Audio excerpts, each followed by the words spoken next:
దేహినోస్మిన్ యదా దేహే కౌమారం యవ్వనం జరా తదా దేహాంతర ప్రాప్తి ధీరస్తత్రన ముహ్యతి. మిత్రమా, నీవు పుట్టక ముందు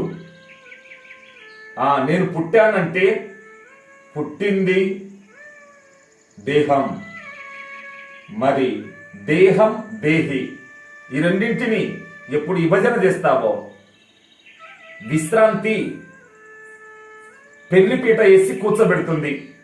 దేహి నిత్యం, దేహం అనిత్యం. ఆ సత్యం తెలుసుకుంటే ఆనందం నీ హృదయంలో శివతాండవం మారుతుంది. దేహానికే బాల్యం, యవ్వనం, కౌమారం. ఆత్మకు ఏమీ లేవు. ఆత్మ విశ్వసాక్షి కనుక ఎప్పుడైతే ఈ పరమ సత్యాన్ని గుర్తిస్తామో అప్పుడు మనకు పరమ సౌఖ్యం లభిస్తుంది. ధర్మరాజు జూదమాడేటప్పుడు చాలా మందికి సందేహం, మరి దుర్యోధనుడు వాళ్ళ మామ శకుణ్ణి బుచ్చబెట్టినాడు కదా జూదంలో, మరి ధర్మరాజు కూడా కృష్ణుణ్ణి కూర్చోబెట్టింటే తప్పకుండా జయం ధర్మరాజుకు వచ్చేది.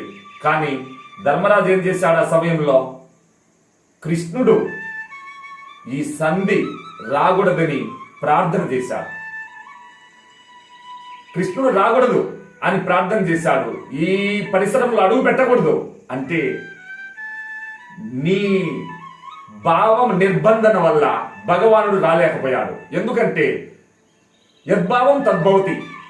పరమాత్మ నీ మతంతో నీ గతంతే.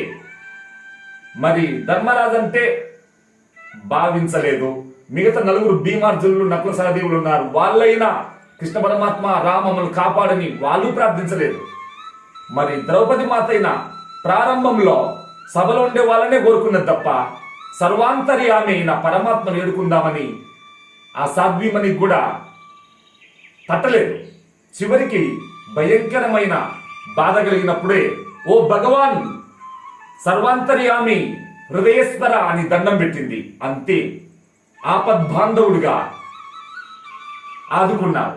కనుక భక్తుని యొక్క భావాన్ని బట్టి భగవానుడు ఫలమిస్తాడు. ఓం స్వస్తి.